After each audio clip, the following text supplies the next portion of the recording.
Looking for a new car or expert service? Visit Limerick Motor Centre, your main Hyundai dealer on the Ballysimon Road.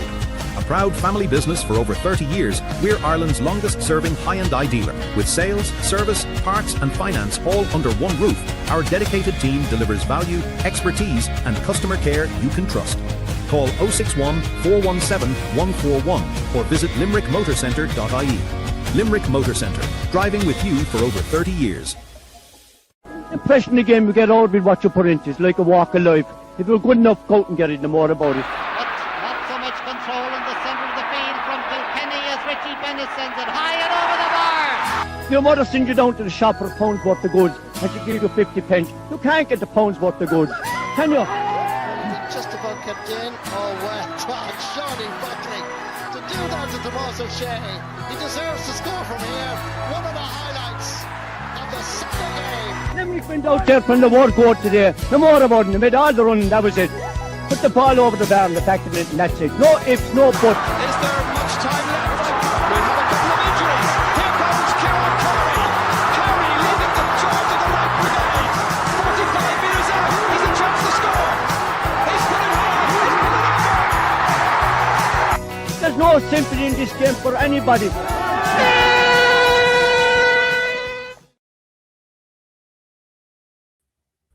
Hello, and you're very welcome along to Treaty Talk. We're here for episode 303, wherever in the world indeed you're listening or watching. A very warm welcome to you, and we'll be here to look at plenty of action across all four codes as per usual. And then, of course, we are here in association with Hyundai, the Limerick Motor Centre on the Ballysimon Road in Limerick. Tom Clancy, as ever, is my own name, and I'm delighted to say I'm joined by the Weekly Observer and Vale's newspapers, Matt O'Callaghan. Matt, how's all with you this week? I should say it's good, Tom. It's good. You know, a few disappointments over the weekend. With one very particular disappointment that was hard to take at the weekend. But looking forward to a packed weekend, like our senior hurlers, our under 20s, our minors, our Celtic Challenge teams are all in action this year. You know, so we're at a stage now where it's full blown action. For the coming weeks, and of course the Limerick under 20 footballers and the minor footballers are also in action. Limerick under 23 Camogie begin their All-Ireland under 23 campaign, so there's a lot to look forward to, Tom, and it's going to be a huge busy weekend, and we're going to be on the road for the entire week from tomorrow on when we go down to Páirc Uí Chaoimh to play Cork in the under 20 hurling championship. Yeah, that's it. Yeah, so we've 20s, 17s, Celtic Challenge, and indeed senior hurling and all the rest of it. So to look forward to. We're going to start with hurling, but before that, Matt, you wanted to pay sympathy to. I do, Tom. I want to pass a vote of sympathy to Betty Lorden, and on the passing of her husband Sheamus Lorden, and also to Sheamus's sisters. Sheamus was a very well-known figure in the GAA, and in his latter years he was very, very involved with Croom, and he served as chairman of the South Limerick Board and Og, and served in different capacities in Board and Og, and also served, as far as I recall, as vice chairman of the South Senior Board for a while. Sheamus was a regular and popular figure at all GA matches and indeed GA events, and I'd just like to pass a vote of sympathy to, as I said, his wife Betty and his sisters and all the members of his family on his sad passing. Yeah, indeed, echo those sentiments, and I know it's a couple of weeks since he did pass, but we didn't want to let the opportunity go by, but rest in peace to Sheamus, indeed. Okay, moving, Matt, to action on the field. We'll come to the 20s who are in action against Cork Wednesday, tomorrow. That's indeed, if you're listening, on the right day, but it's the 17s is where we'll start, Matt. We'll look at the Celtic Challenge as well in a moment, but the 17s, their campaign gets underway this Friday at the TUS Gaelic Grounds. It does. They take on Waterford in the first round of the minor hurling championship, and you must remember, Tom, that Waterford are the current All Ireland minor hurling champions. Now Limerick met Waterford twice last year. They suffered after a promising first half, suffered a heavy defeat enough to Waterford in the first round it was the second round actually in Dungarvan, and they subsequently met in the All-Ireland quarter-final, Tom, in Thurles, when it was nip and tuck for most of the game before Waterford eventually ran out 4 points winners, 118 to 114. Limerick have about 6 or 7 of players that were involved in last year's squad, and of course Dermot Mullins has come in and has taken over from Donal O'Grady as manager. Now we have seen the squad, we haven't seen the team yet. I'd say we probably won't see it until Thursday perhaps, but like that we'd be hopeful. Now it's very hard to get a fix in Waterford because I could find nothing on it. I couldn't find the squad. I don't know who's underage again or any of that sort of thing. I can't enlighten you on that.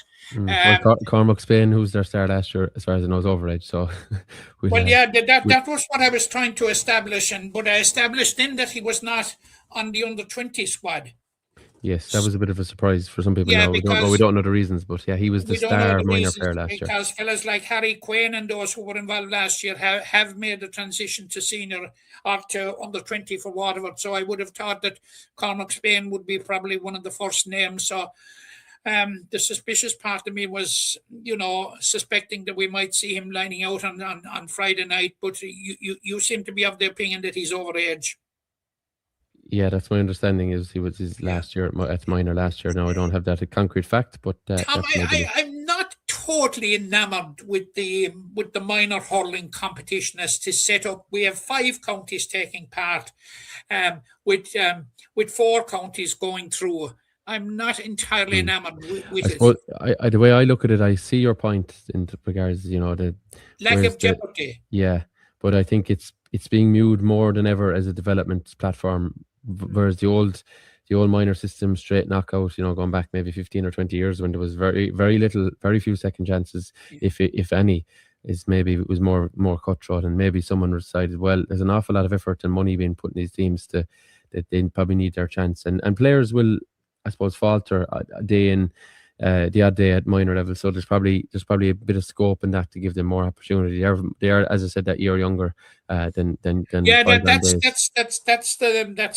an issue. Okay, but I do see, from a competition point of view, I do see your argument. It doesn't make total sense that Limerick progressed last year with 1 victory, was it? They progressed last year with 1 victory. Yeah, and then got a victory. Did they beat? They beat Tipperary last year. But then they won kind of a pre-quarter final. They won a preliminary quarter final then against Wexford. And then ultimately fell out to Waterford. Yeah. So look, it was good. It was good. Yeah. They showed measurable improvement now, because I saw them in the Munster Championship in the flesh, I think about 3 times. And they were improving as the competition was progressing, and the fact that they beat Wexford wasn't a terrible surprise. And I was in Thurles the day they lost to Waterford in the quarter final, and I'll tell you, going down the home straight, Tom, it was a game that could have gone either way. Yeah, that's true. Yeah. Limerick, I think, conceded a goal. Was it? I think. Were you there yourself, as far as I remember? I was. Yeah, I was part of a double header. Disappointing for Limerick, but look, I suppose matters for this year. Again, we don't know the team. I do see. I think there's 22 or 23 clubs represented, and great to see. A spread of clubs like that. We've the team captain is Shane Waters of Napier-Street. He's their sole representative. He was on the panel last year. He was scorer in chief last year, Tom. He was. Owen Hennessy of Patrick Swell is the team vice captain, and great to see other clubs there as well. Tournafulla, Monaghan, Knockany, not always Glenrue, even in your own neck of the woods. Yeah, Jack Mead, my neighbour up here, is on the panel. But it's great. It looks to me like they've gone far and wide, because we have clubs from all corners of the county represented, and it's Patrick Swell and Maru Boher with 4 players each leading the way. But other than that, it's 1s and 2s. So it looks to me like the net has been Maru Boher, in fairness, Tom, won the county under 16A last year. They did indeed. Yeah. So they'll have Rian Horgan, Donna Horgan, and William Ryan. The Horgan brothers are on it. And Rian Horgan was on it last year. So, look, I'd be happy enough that is, and of course we welcome back Dermot Mullins as manager, and For sure, yeah. like Dermot has a few little entries on his CV which says managed Limerick to Munster's minor title successes in 2019 and 2020. Yeah, that's it. And has been in and around that academy for many, many years. So as a firm hand at the ship, I think it's fair to say. So look, let's see how it plays out. It all starts, as we said there, 7 p.m. this Friday against All-Ireland champions Waterford in the TUS Gaelic ground. So, and of course, there's a son of Donal O'Grady's involved. Yeah, indeed. Danny, former manager Donal, yeah. Our 2013 Munster final winning captain. And I think there's a brother. Is there a brother of Dara Langan's on as well? Just Conor looking Langan. at the names. Mona Lean, where are you gone? Conor Langan, yeah. We've another Conor Ryan. Another Conor Ryan coming through as well. Common name across the county. Anyway, so wishing the lads the best of luck this Friday evening in their minor championship throw-in against the men from Waterford. Okay, so it's 7 p.m. start for the minors on Friday. They'll be getting the pitch ready for the weekend, for a busy weekend. We will come now to the main event of the hurling weekend, both locally and indeed nationally, and that, of course, is the Alliance Division 1A hurling final at the TUS Gaelic Grounds. A 4 p.m. start between Limerick and Cork. I was going to say old rivals, new rivals, any sort of rivals you want, neighbours, everything. And delighted to say here to discuss that with us our former intercounty player, Seanie McGrath, an All-Ireland winner with Cork, and Andrew O'Shaughnessy, a man who collected silverware at under-21 level for Limerick in his own time. Gentlemen, you're very welcome to Treaty Talk. Great to speak to you this Tuesday evening. Welcome, lads. Delighted to have you. Andrew, I'll throw the first bullet across towards the men on Lee's side. Seanie, everything going to plan for Cork so far this spring? They had one bump in the road, that was at the Gaelic Ground. So I suppose what better opportunity for them to come up and test themselves against Limerick and see did they learn from that earlier defeat? Yeah, big game for the county, Tom, and I think a big game for new management as well. They've had a very decent league, and at times, they kind of blitz teams and looked excellent in plenty of outings.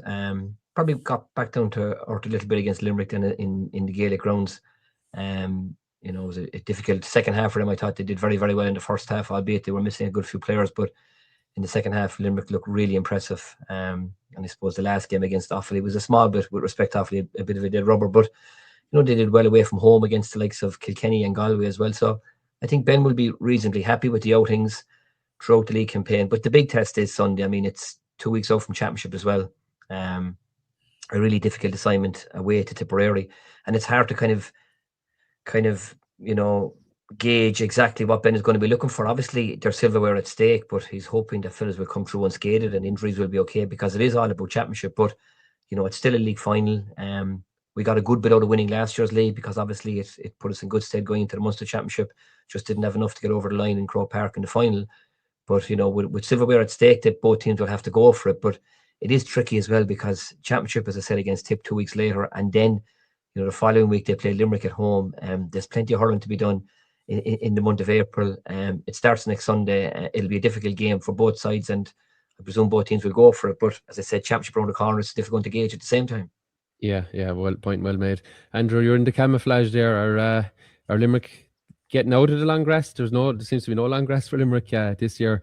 They seem to have laid their cards on the table, and they seem to be going for this league. So silverware on the line for Limerick after what has been a very good league campaign so far.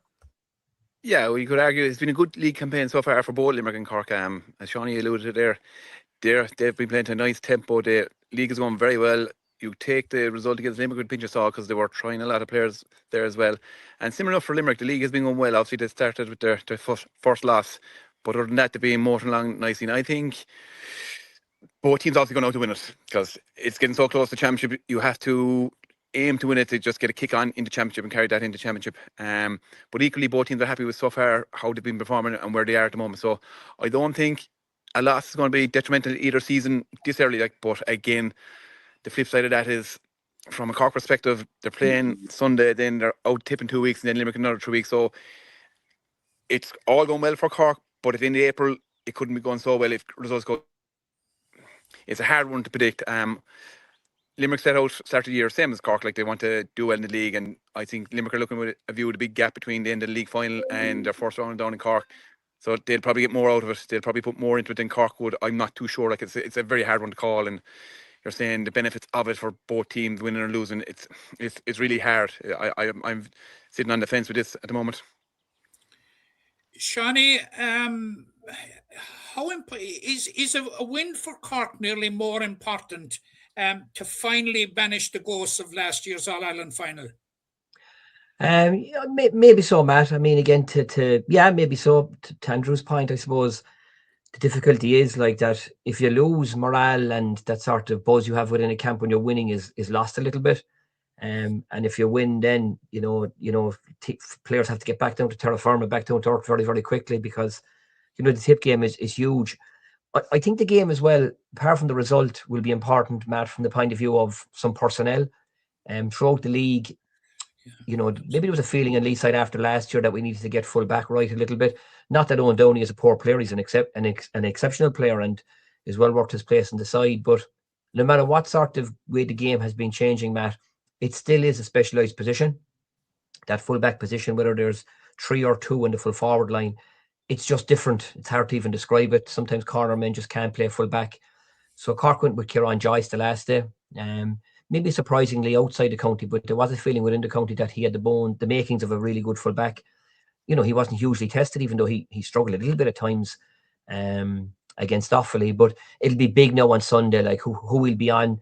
Will the Bull, Shane O'Brien, I think, came off the last day because he had an injury. I don't know how he's recovered since in the last league game. Will it be like Galan, a really wildly experienced kind of inside man, whether he'll play in the corner or full forward. But no matter who Kieran will be up against, he'll be up against a top class forward, which will be a brilliant test for him. And it'll give Ben a good picture, maybe going into the tip game in 2 weeks' time then, about Kieran. Is he ready for it? Because Ben hasn't experimented a whole pile throughout the campaign. He had Darrell O'Leary playing most of the league games there. So obviously from a result point of view and from morale in the camp, it's important. But in addition, Matt, I think it's important as well for the kind of personnel thing. The formation of the team is more or less there. Like, I think the half-back line is okay. Obviously the keeper, you'll have Timmy O'Mahony and Tommy O'Connell midfield, and the forwards at this stage are nearly picking themselves apart, maybe from half-forward. Dodds is out for another while. There's a debate here around Decky Dalton and Seamus Harnedy, Hugh O'Connor, Willie Buckley. There's 3 or 4 guys there putting their names in the hat, for one position. But I just think number 3 is huge, and Sunday will be a huge test for Kieran, and it'll give Ben a good indicator by kind of 6 o'clock on Sunday night where he is with his full-back position, I think. Is he likely to be named at full-back? Is the word that Kieran will be full-back? Because like Darrell O'Leary has been there all year, Owen Downey is a recognised full-back, and I'm one that believes that Kieran Joyce's best position is centre half-back. Yeah, possibly. I would say if I was picking a team for a championship now, Matt, you'd have a half-back line possibly of Owen Downey, Rob Downey and Mark Coleman. Mark is vice-captain and has really taken on that mantle really well of that leadership role. I think he's had a very, very good league campaign. And I do think Owen Downey's a club mate of mine. I think Owen's best position, to be honest, is in the half-back line. There is a score in him as well, and the way the game is, the way the game is now, you see what a huge armoury it is for Limerick to have the likes of Damon Burns and decide how many scores has he got. Remember the All-Ireland final a couple of years ago against Kilkenny? He got 7 or 8 points from half-back. He was exceptional. And Owen Downey has that. He's played centre forward with his club, Glen Rovers, so he has that long range striking ability. So I think he'll be a huge trump card for Cork in that position. And then with Tim O'Mahony maybe moving from half-back to midfield, I think the full back line is set up for a kind of a Niall O'Leary, Kieran Joyce and Sean O'Donoghue formation, to be honest, Matt. Yeah. Andrew, we have come to expect in Limerick that is the multi-decorated players that would be to the fore. During the league campaign, it was the Adam Englishes, the Shane O'Briens, the Cathal O'Neills, the Aidan O'Connors, the Cullen Coughlins of this world were to the fore.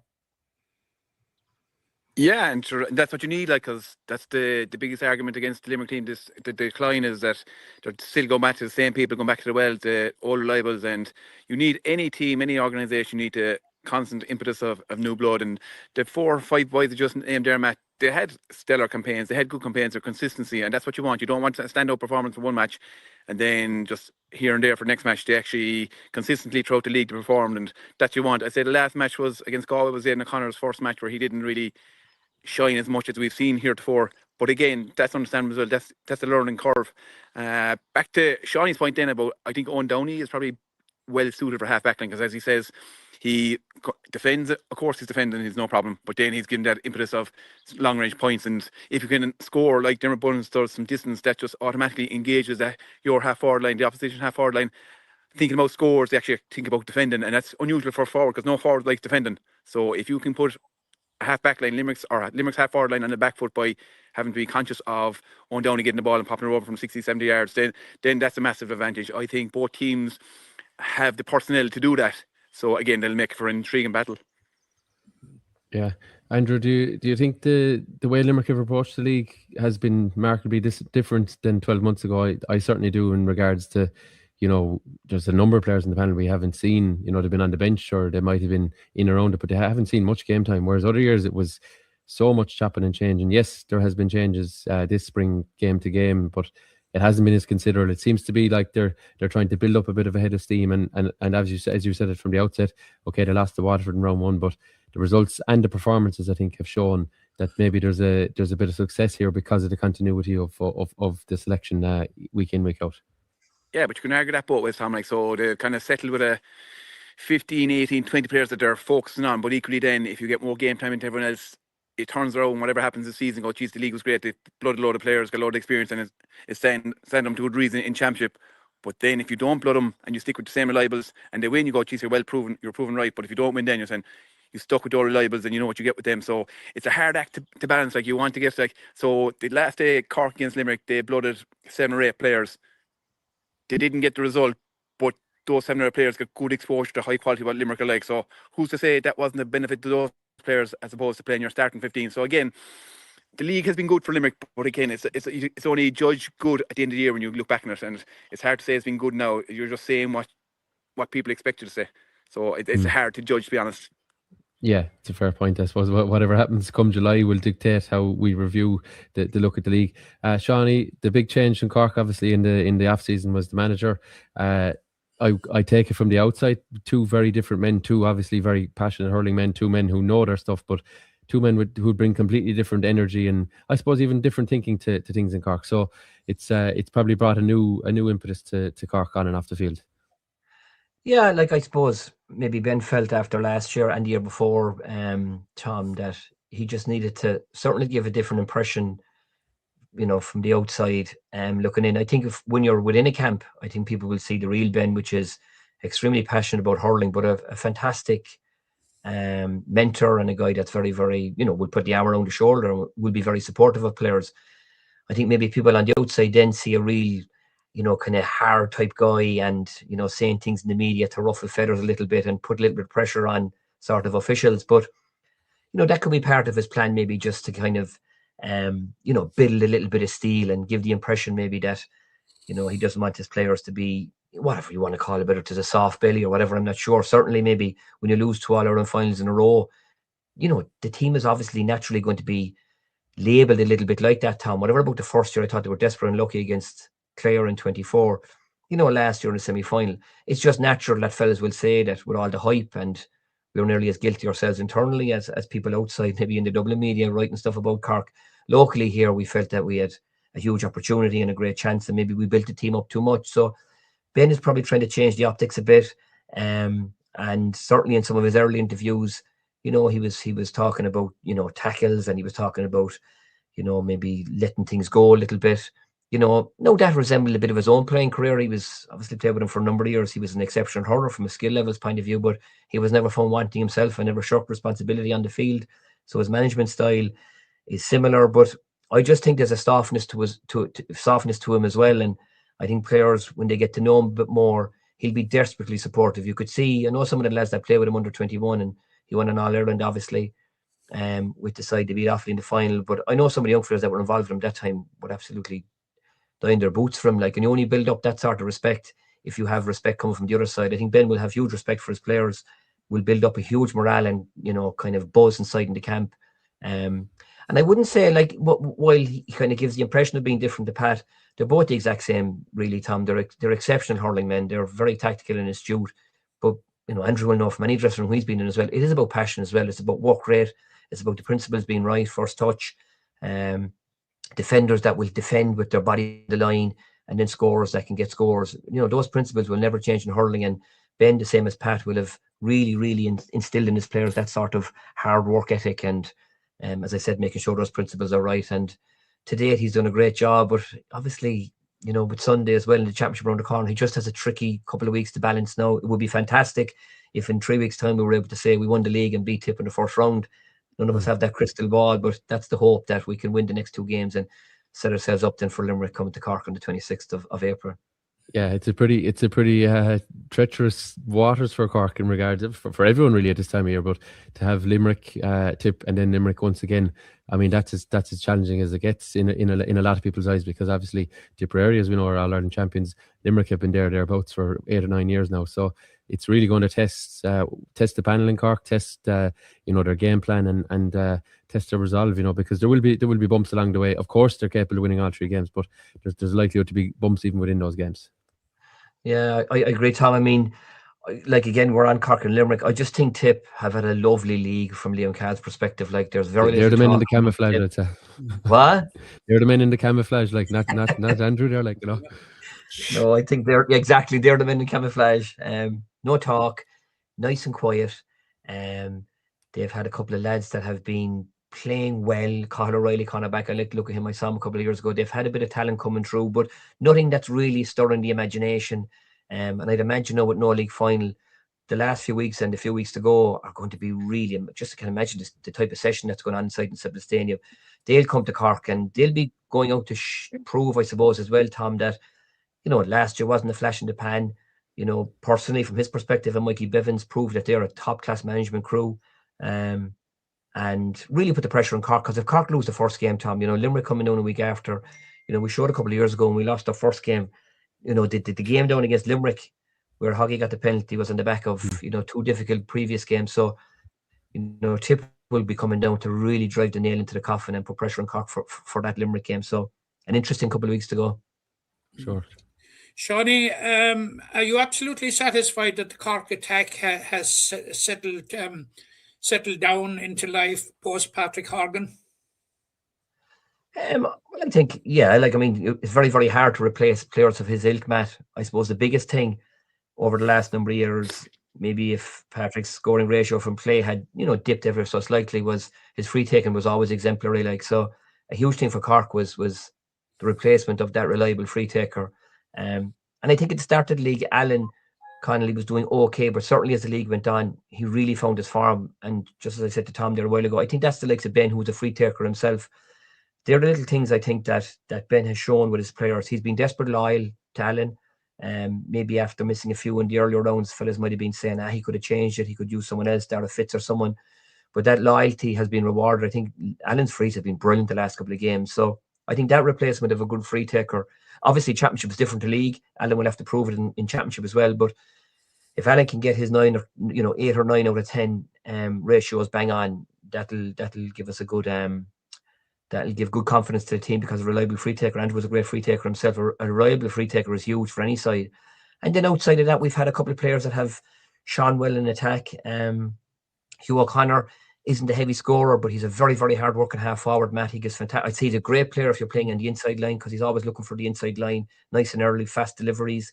And I think William Buckley is very exciting in the bars. He's different. A lot of fellas would have said that he was a little bit too small maybe for intercounty stuff, but we've seen William at underage and certainly with the bars over the last number of years.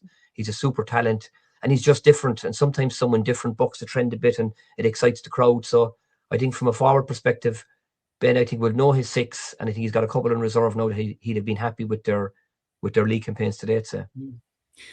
Andrew, we spoke with Seanie there earlier on about the Cork fullback position. Is the Limerick fullback position a bit up in the air, seeing that Dara Langan was brought in for the last game, and we have Mikey Casey and we've Dan Morrissey, and indeed if outside him is Willem O'Donoghue the answer to the centre back to replace Declan Hannon? Where are you on that? Well, I'd say Darragh Langan the last day was kind of giving him game time and exposure as a contingency, I think. So you have Mike Casey and Dan Morrissey, like they're your first 1 and 2, whoever you want to play there. They're proven reliability and they get that jersey until proven otherwise. That's only fair because they've been exceptional servants and they have never been found wanting from my perspective. Then Will O'Donoghue seems to be the man there. Personally, I'd like to have him midfield. I think he offers a lot to Limerick team midfield because he does a lot of hard work, the unseen work that would allow someone like Adam English to get forward that often. Will O'Donoghue would spoil a lot of work there, but he's doing very well centre back. He plays excellent for Na Piarsaigh, who are a top quality club team in Limerick, a great standard. He plays well for them, he knows how to play, and he can cover the ground as well. So you need that from your centre back. So if you're going to be a +6 sitting deep, you have to have the ability to cover ground, and Will O'Donoghue's doing that. And heretofore he's been doing well there. Maybe against Kilkenny, few scores came through there, but he offered a lot more as well. So I think at this stage, if you're in a league final with Will O'Donoghue centre back, that's your intention, is playing centre back in Championship, and I wouldn't be changing this late. Because there's a substantial school of thought out there that thinks he should be midfield and that Kyle should be moved to centre back.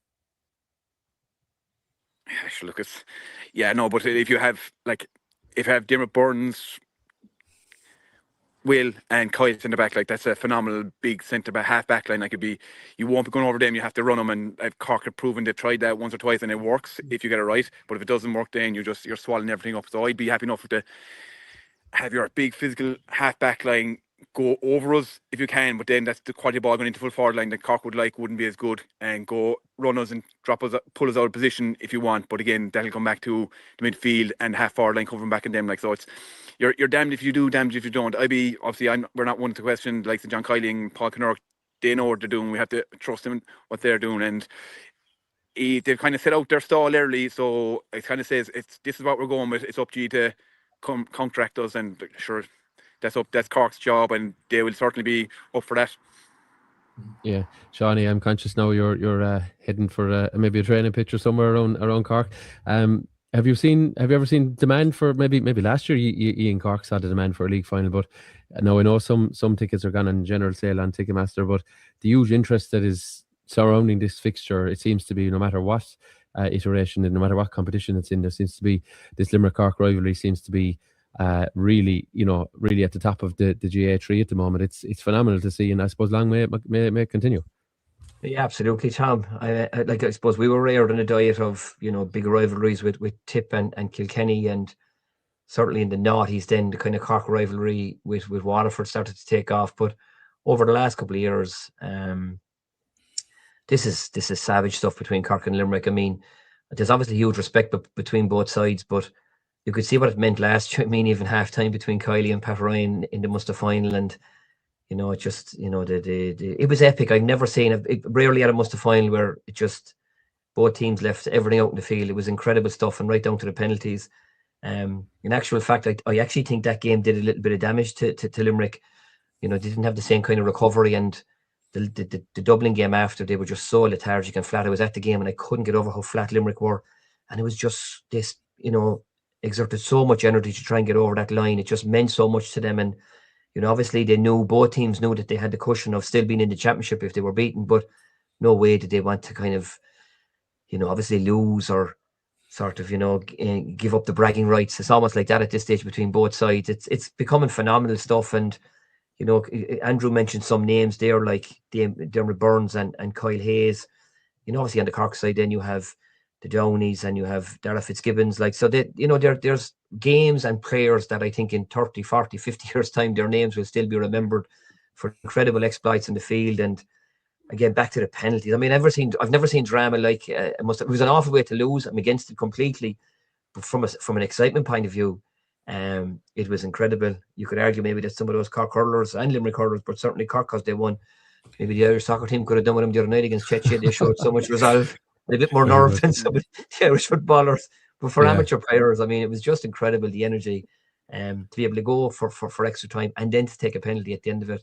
And that rivalry's continued. And again, I mean, they'll be huge by Tom on Sunday. Yeah, I got a few tickets, but I could get another 20 tickets. The amount of fellas that are texting and ringing, it's off the charts. And as you said, long may it continue, because sometimes rivalries will come in because, I don't know, maybe just that one team is successful and the other team is trying to catch up with them. But I think just mentioning specific players there, I think this is just slightly different because I think there are generational players on both sides.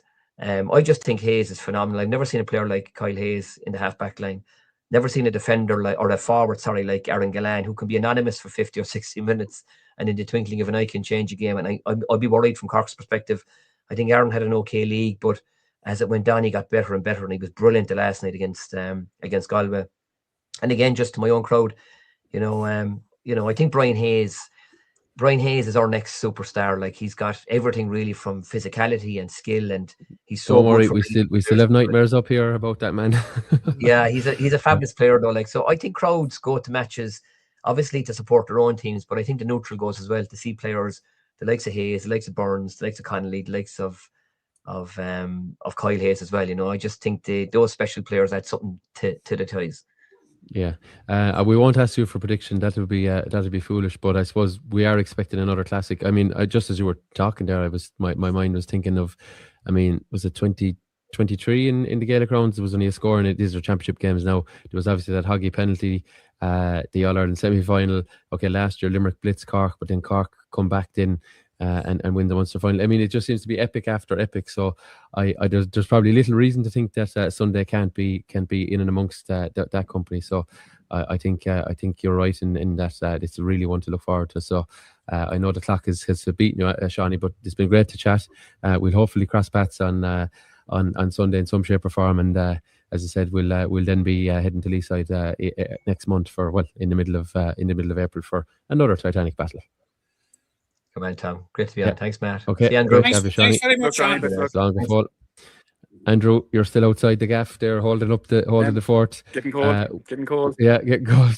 We won't hold you much longer either. But you'd have to be positive. I know I've kind of touched on already, but about how things have gone for Limerick. But the championship now is where Limerick will be defined, regardless of Sunday. So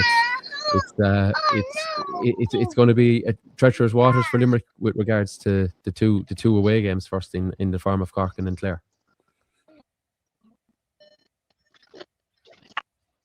I think we've lost your sound there, and might have just lost your sound, Andrew. Matt, just if you want to pick that up there. Yeah, certainly the scheduling hasn't been what we would like this year.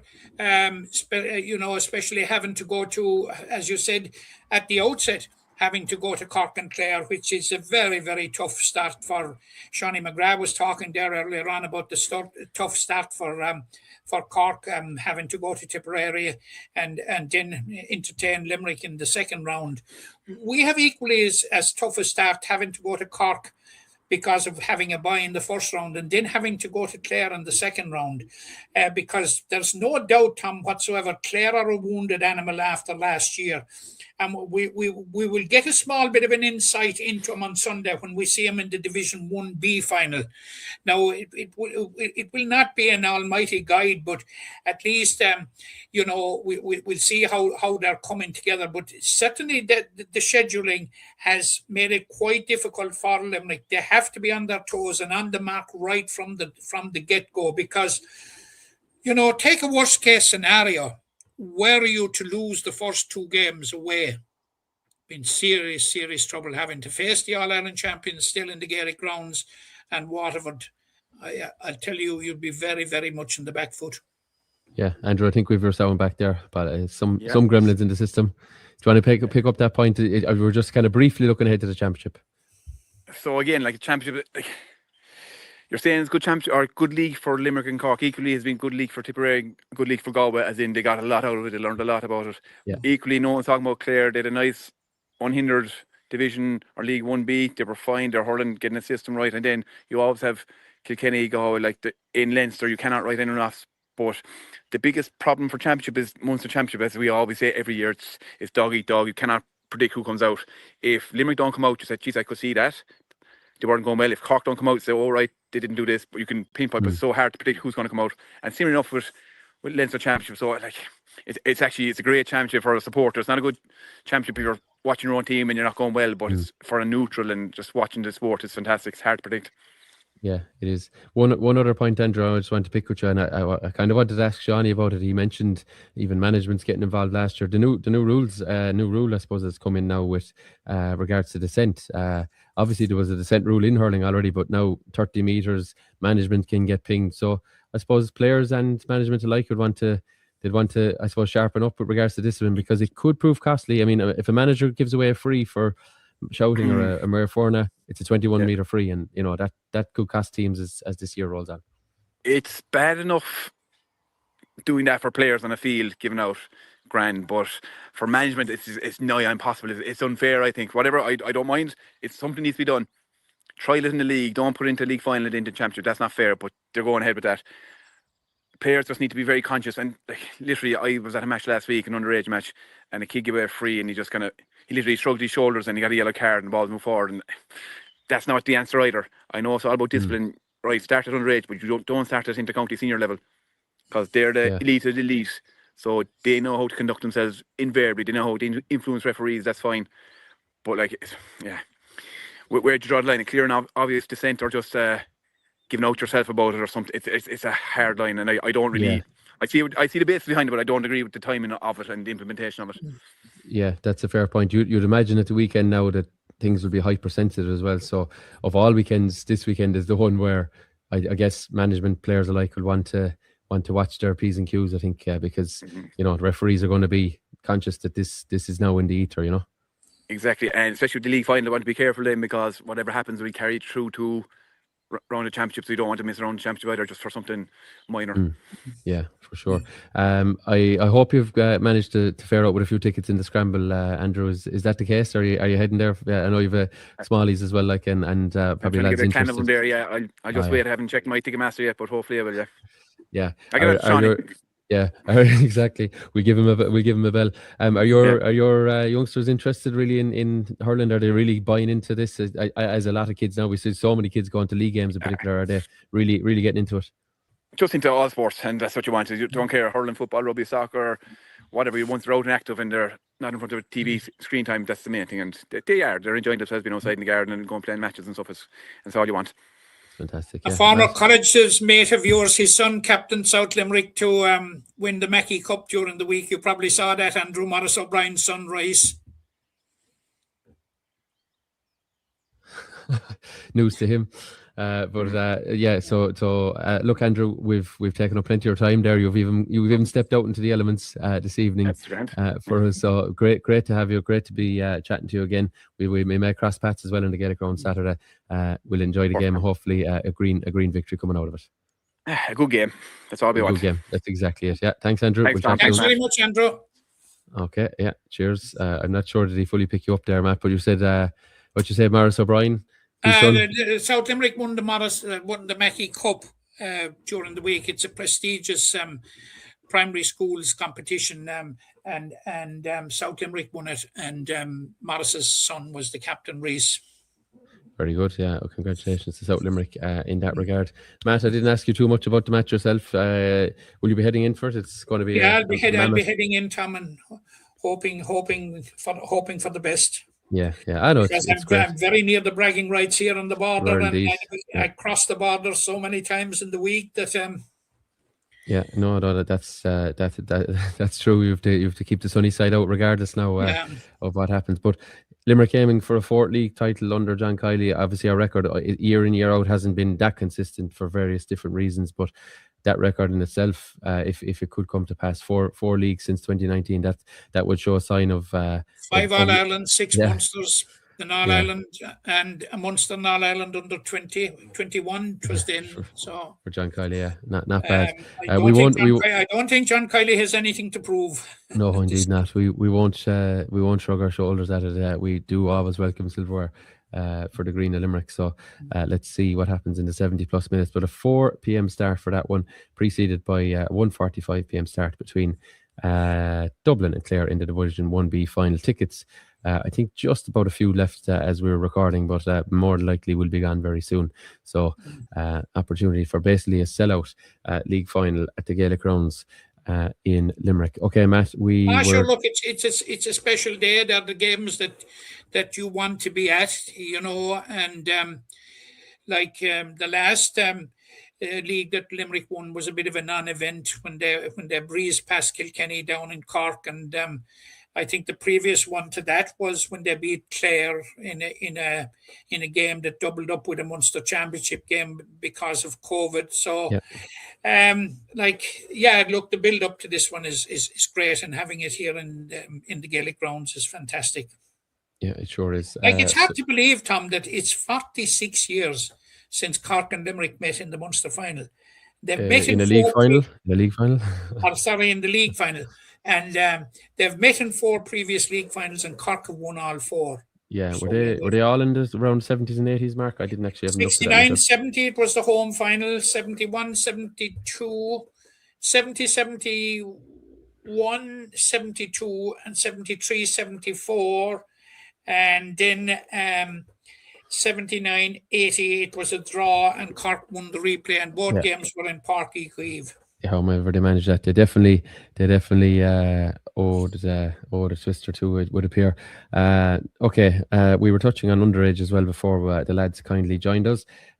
We had mentioned the 17th, that's on Friday evening, but before that, Matt, tomorrow evening, the 1st of April, Fool's Day, no less, Limerick versus Cork. Again, it is the under-20s action this time. Limerick heading to Super Value Páirc Uí Chaoimh for this one. Evan Loftus and his side looking to start this campaign with a victory. Cork, of course, already have been in action, but Limerick looking to get the ball rolling at under-20 level. Yeah, Limerick were an enigma last year, Tom, in this competition, and you will recall they beat Tipperary in the first round in Thurles. Tipperary went on, I suppose you could say, comfortably win the Munster Championship and the All-Ireland Championship. Mind you, it had been flagged that they had a team capable of doing that when Limerick went to Thurles and beat them. Now, we went to Waterford in the second round. I think you were there with me, Tom, were you, that night? Well, I was, yeah. When we we had to stage a late comeback. To get a share of the spoils, and then we lost at home to Clare and Cork. Lost to Cork by 2 points.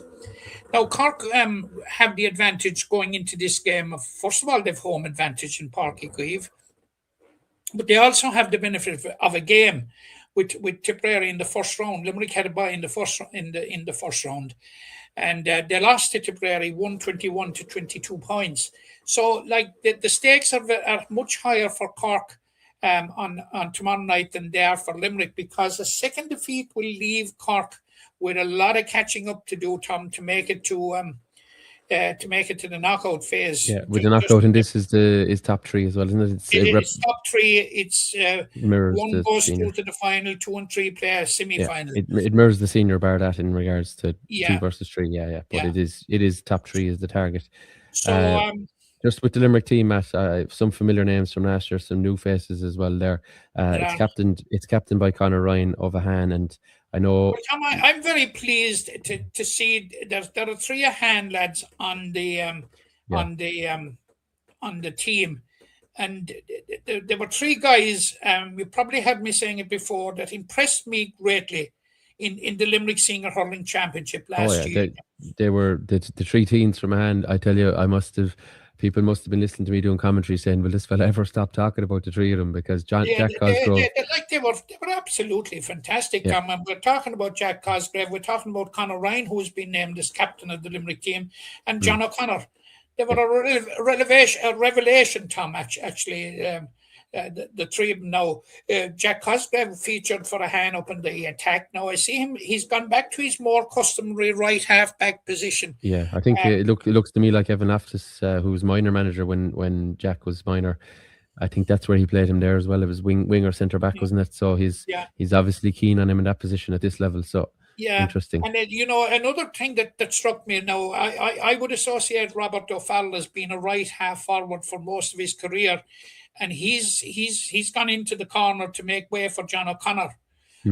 We seem to have a very strong half forward line in John O'Connor, Matthew Fitzgerald, which I found unusual in itself because of his heroics in defence during the 3 or 4 games that he played in the league. I think he started 3 games. He started 1 cornerback, 1 left half back, and 1 left cornerback. Yeah, he wore basically 2, 4, and 7, I think, wasn't it? The 2, jersey 4, number. and Like, 7, yeah. and held up his end of the bargain in But all three you're positions. referencing the senior championship. We've seen him from Lean further up the pitch, so it's not. We've seen him at Fermonaleen at full forward. Yeah, so no surprise. Just as well, just to look. I saw him when he started making the breakthrough with Monaleen at right half forward, and which I thought he was exceptionally good in that position. But he's proving to be the ultimate versatile player. And of course, in the half forward line as well, we've Hugh Flanagan. Yeah, indeed we do. Yeah, so Hugh Flanagan I thought excelled during the year. Got a couple of run-outs with Limerick, and certainly I would see him as being a very influential player at this level. For sure, yeah. It's the first of 4 games for Limerick. Just to mention as well, other senior panelists, James Coughlin, and who else have we there? I feel like I'm missing something. Well, James Coughlin's on the senior panel, hasn't played yet competitively for John Kiley, but Hugh Flanagan, Matthew Fitzgerald, and the inside line, Matt, for me looks very dangerous. Robbie O'Farrell, Dara Furland, and Owen Brosnan. Yes. Not the 3 biggest men in the world in regards to height or anything like that, but 3 probably of the most skillful. Yeah, Robert levels, O'Farrell. That's a good full forward line, Tom. I would be very happy in general with the team. Like Conor Ryan is at midfield. He's captain and he's partnered by Aidan O'Connell, who came in out of the blue last year, did well at centre back, but has moved up to centre field this year to make way for a fellow clubmate of his, Owen Richardson, Eamon Richardson. Yeah. You know, now of course, missing from that team and who would be eligible for it is Sean Casey. Yes, crucial curse, I believe. Yeah, for the year. And Jackie Dewan of Kilmallock, who had an excellent minor campaign last year. He's named at full back. Right. Yeah. So no, there's plenty of options there for Evan Loftus and his coaching team, which includes Doug Flynn, Shane Milan, Aidan O'Reilly, Evan Condon of the Pearse League, and Danny O'Sullivan. So they'll be hoping to start with a victory in Páirc Uí Chaoimh tomorrow. It is, of course, round 2 for Cork, but round 1 for Limerick, round 1 of 4. They'll be heading to 6 Mile Bridge then for round 2. So we'll be looking ahead to that in the coming weeks or so. Matt, Celtic Challenge, with fixture news there. I haven't seen a panel on myself. Celtic Challenge, Limerick start their campaign. They're in a group of 4 with Waterford, Wexford and Galway. They start their campaign on Saturday in SETU Waterford when they take on Waterford at 12 o'clock. Now I just got hold of the panel earlier today and I hadn't had time enough to study it, but the Celtic Challenge is basically chosen from players outside of the academy. And now John McDermott has taken over from Mona Sullivan as manager this year. John from Patrick's Well, and obviously they have a lot of work put into them. And they will play Waterford in the first round, but they have home games against both Wexford and Galway, which should be pretty appetizing when you look at the campaign. So Limerick did pretty well in it last year. I think they got to the final of their group. So, hopefully, I saw him playing last year, and I saw a Celtic Challenge game last year, and I thought it was a decent standard enough to be, if I'm honest, Tom. And hopefully, we wish John and his panel the very best of luck in Waterford on Saturday, and hopefully we'll catch up with him as the campaign progresses. Yeah, that's well said. Yeah, hopefully we will keep an eye on him and see how things are developing and see who's maybe standing out as well for the under-17 Celtic Challenge team. Okay, Matt, that has been best part of an hour on hurling, a very busy part of the show, week in, week out, and particularly on this week. We'll turn to football now, and we will look ahead to the 20s. We'll look back and look ahead on the 17s as well. I think we should start with the under 17s, Matt.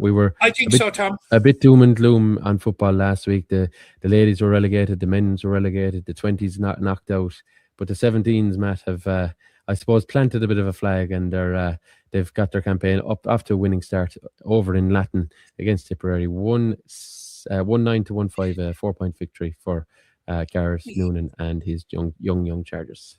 Yeah, obviously Gareth, you know, he's a real football man.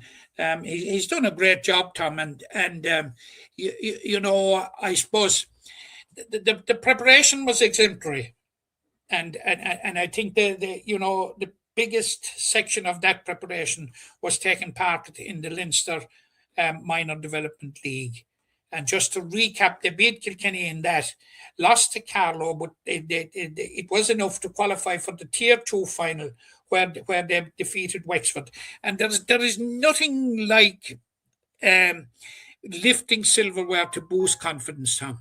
And they had that confidence coming in. They had a sort of a winning mentality coming into that game against Tipperary. Now, 1-9 to 1-4 or 1-9 to 1-5, I think, was the final score. I think the final score flatters Tipperary to a degree, Tom, from what I'm hearing. Right, okay. That it was a very, very good performance by Limerick. Now, they have a quick turnaround.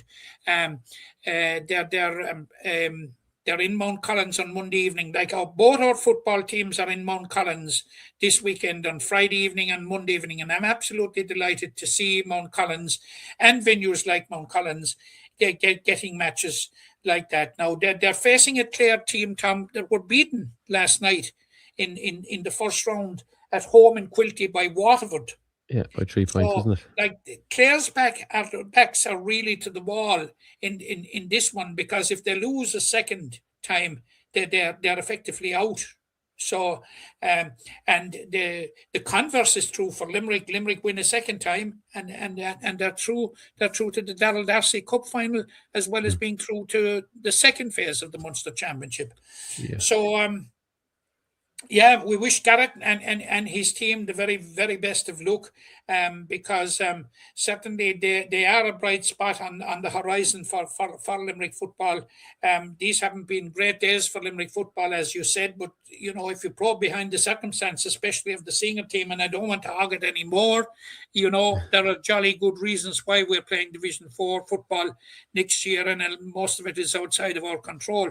But we wish the minors the very, very best of luck. It would be absolutely fantastic for the minors to get a chance to get in and mix it with the Cork and Limericks of Cork and Kerrys of this world, and to get a shot at the Darrell Darcy Cup final.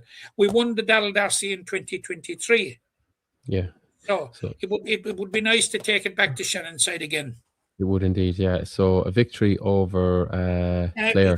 First time, let me just more than likely do that. With me, it would mean that Limerick minor footballers would have at least 2 sets of silverware. Where I'm probably looking miles ahead of myself.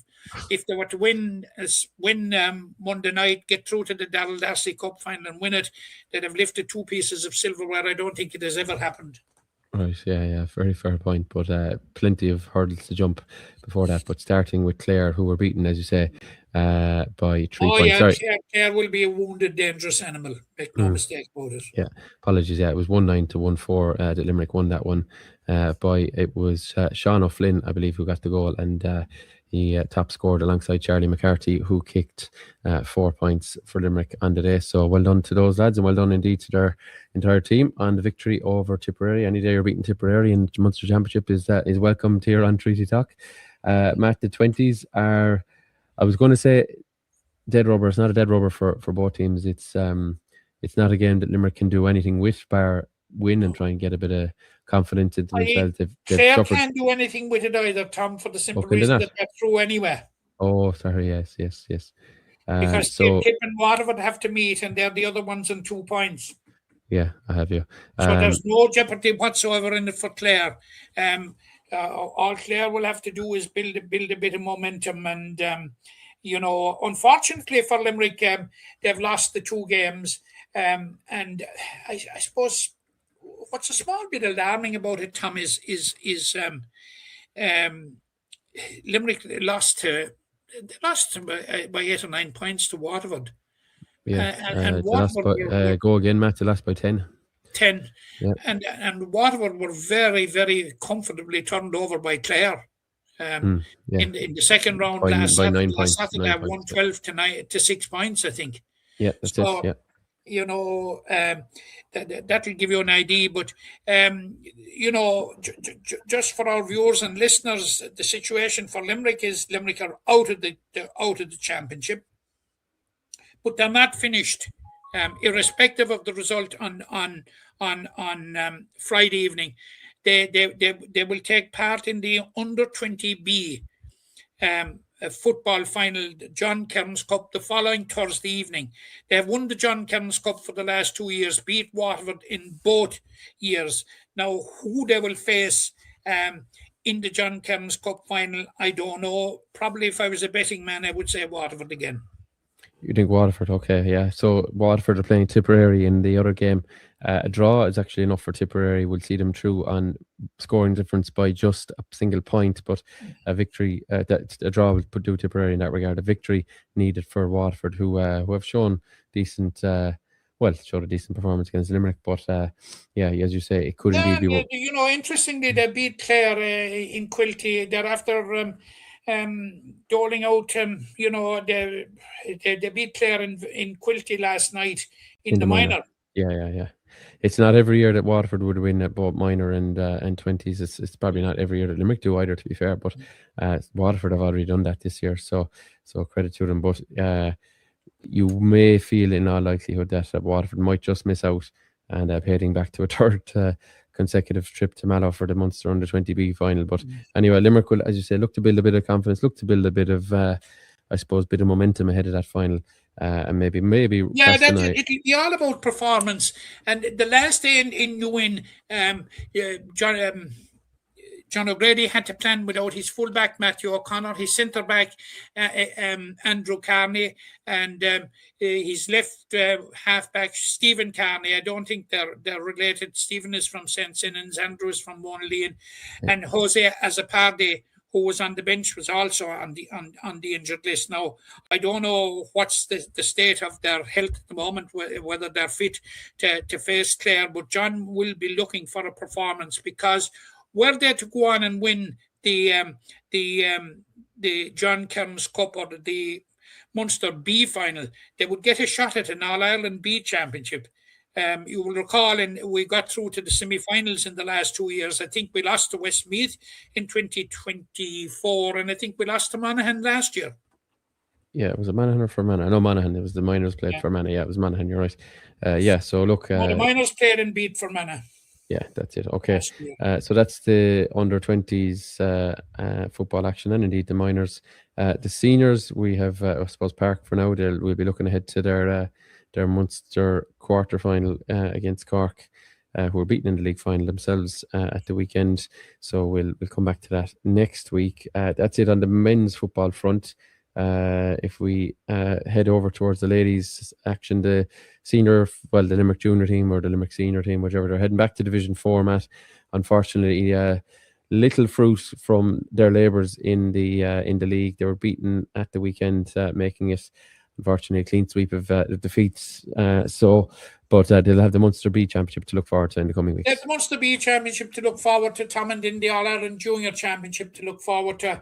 And certainly there are green shoots of a revival. Like three of their last 4 games, Tom, were away from home. They had to go to Louth, they had to go to Down, and they had to go to Fermanagh. And they were really competitive in all 3. And I suppose in between they had Clare at home. And it was a game they possibly could have won to have given themselves a chance of staying up. But, look, the Munster Senior B Championship is what they compete in. They've won it for the last 2 years. They beat Clare in the final last year. They beat Cork in the final the previous year. The teams that contest the Munster Senior B Championship are Clare, who play in the Intermediate Championship, Limerick, who play in the Junior Championship, and the second are development teams from both Cork and Kerry. Yeah. They make up the Munster Senior B Championship. I think, Tom, it's a very good idea by Munster LGFA to bring that competition in, because whilst you have a very vibrant Munster Senior football championship, in ladies football championship. There was nothing. There wasn't enough junior or intermediate teams for another competition. So we had Clare playing in Connacht one year. I think today. Did that actually happen? I think so. So 4 years ago. I think this is going a long way towards sorting that out, and it gives players games and there's a lot of the Limerick players now that most of them are gone, unfortunately, now would have 2 Munster B championship medals to show for their efforts. So I've been at the Munster final day, I think twice, and Tom, I rave about how well organised it is. It's usually held in Mallow. You have the Senior B final followed by the Senior A final, and it's a very, very good day, very, very well organised day. Okay, we'll wait the fixtures and the details of that, but trio of games for Limerick to come, and obviously they'll hope for another final appearance in that. Excuse me, my sneeze needed to come. Thankfully, I muted in time.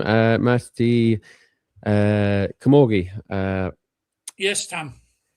What did I say to you earlier? Major, minor heartbreak. Is that a simple way of putting it for the Limerick minor Camogie team? Yeah. They didn't miss out on scoring difference. No. They didn't miss out. Well, they did. They missed out on head-to-head and maybe points scored. That's how fine it was. They finished in the exact same record. Well, just to give viewers and listeners a background as to what was happening before last Sunday, Limerick were playing the final round of the All-Ireland Minor A Championship. And you must remember that this was a Limerick minor team, the nucleus of which won the All-Ireland under 16A 2 years ago.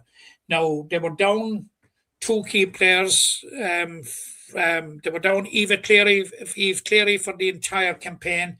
They were down Cora Long since the game again. She was injured before the game against Tipperary and missed the game against Tipperary, so she was missing her second game. And lo and behold, they had desperate bad luck on the week when Maya Smith, one of the star forwards, incurred a hand injury, which ruled her out of the game last Sunday. And going into the game, Limerick needed to beat Dublin, and they needed Kilkenny to beat Cork. Both of those fell into place. But Limerick also needed an 18-point turnaround. And was it actually 19, if you know what I mean, as in did they need that extra? Well, no, 18 they needed a 19-point turnaround to flip it, because Cork were going through.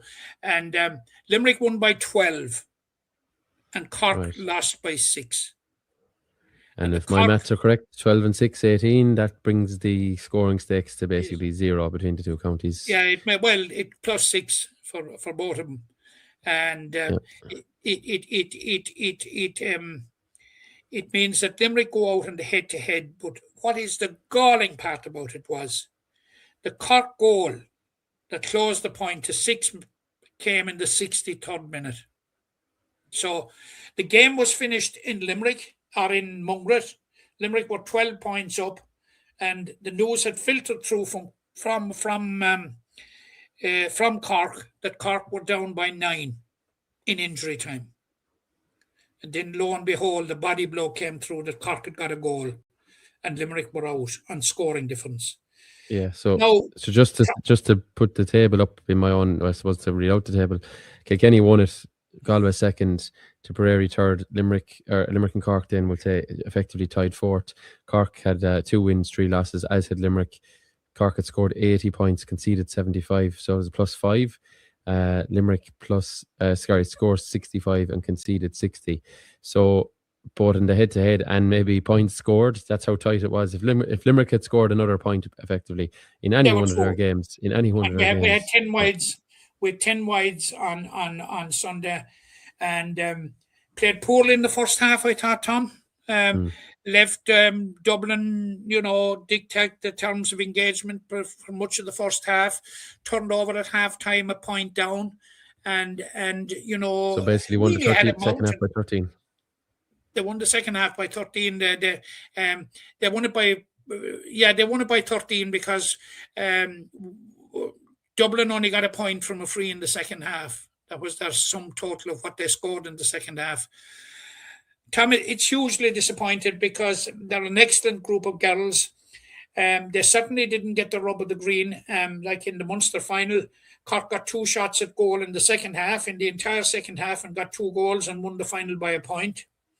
And now losing out on scoring difference, like, you know, there's only a certain amount of heartbreak any team can take, and you know, in the concluding stages of the championship, without Eve Cleary, who was centre back last year, Cora Long, who was full back last year, and Maya Smith, who was one of your top scorers, it all adds up to great disappointment.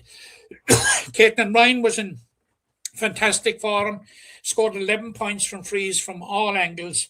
And really, when Limerick needed the scores in the second half, you know, she was absolutely flawless.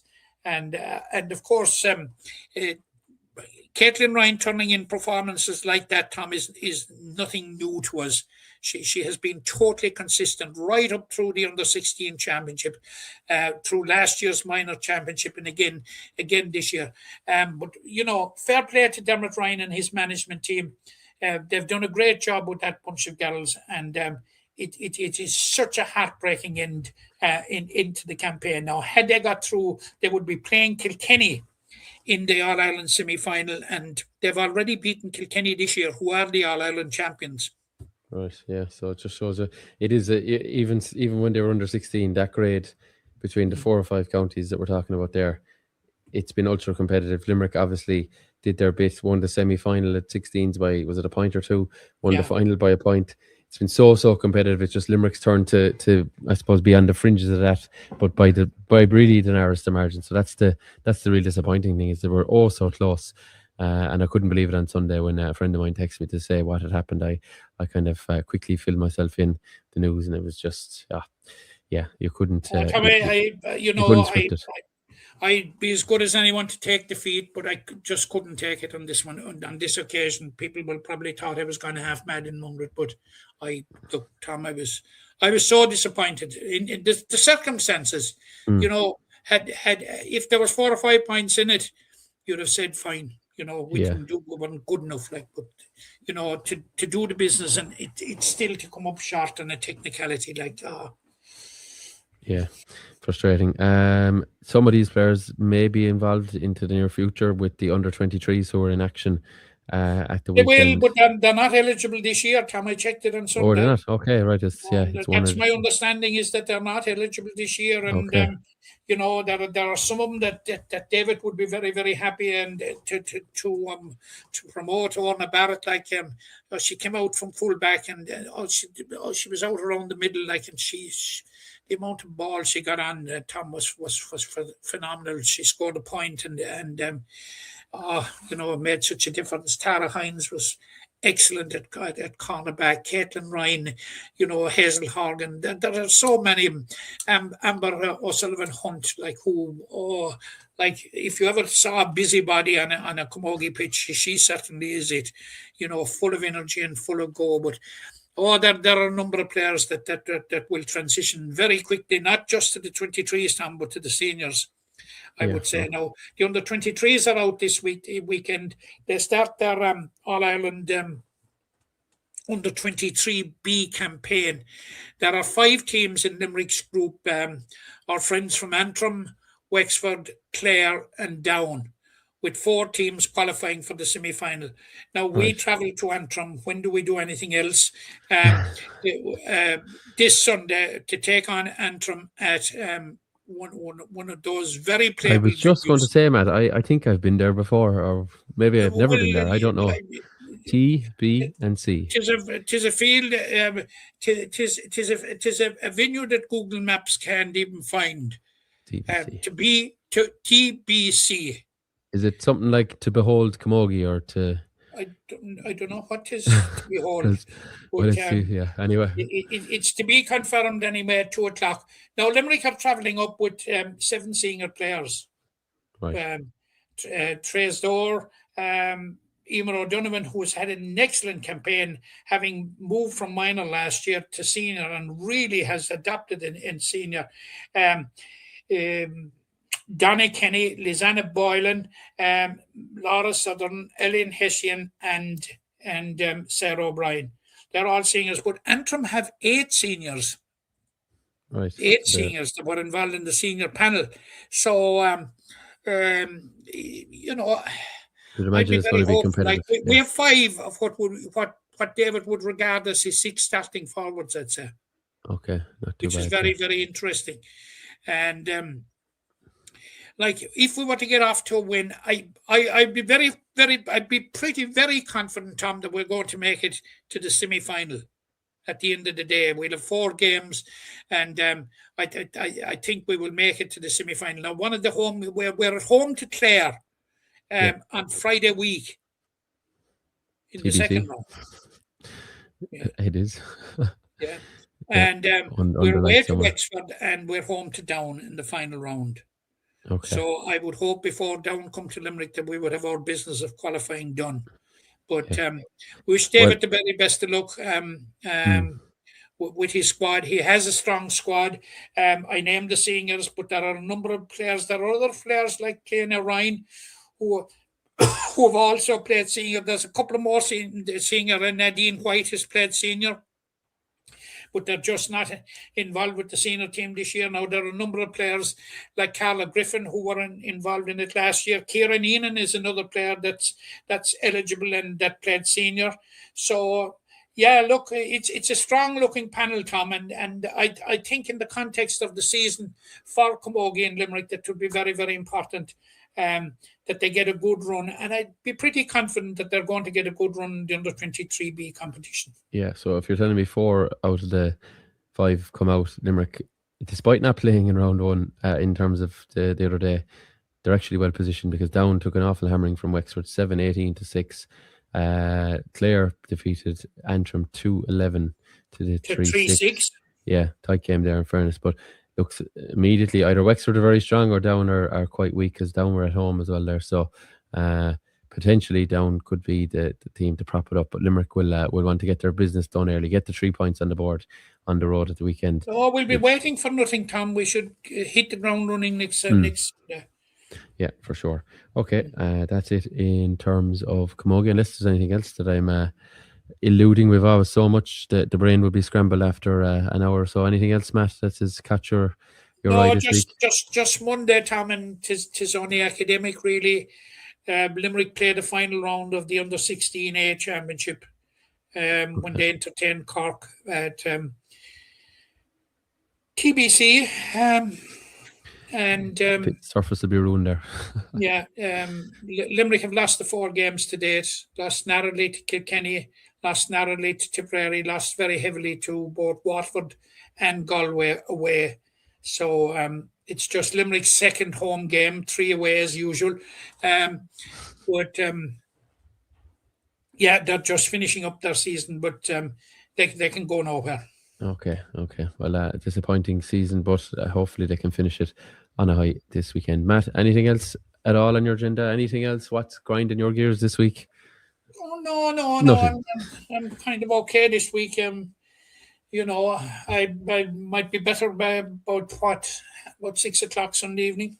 Yeah, hopefully. As I'm banking on it. The 15th. I'm banking on a major boost, Tom. 15th league title within Limerick sites. That's the main event of the weekend. But of course, yeah, look, it's fantastic to be involved in. Certainly the signs for Limerick this year, Tom, right from the get-go, apart from the game against Waterford, and when you look back on it, that was. I thought all the time that was a freak result, and it has proved to be. It matters absolutely a jot now at this point. No, well, it matters in so far as that it was a very, very timely and early wake-up call for Limerick, which they took on board. Yeah, for sure. It's been 100% since, and we'll be hoping that winning record completes or rounds out the league for Limerick before until much later in April at the Munster Championship. Matt, thanks as ever for your company. Thanks indeed to Seanie McGrath, former Cork hurler, and indeed Limerick's own Andrew O'Shaughnessy for their company. Thanks to you folks for listening. Do feel free to share the podcast with your family and friends who may enjoy segments or indeed all of the podcast.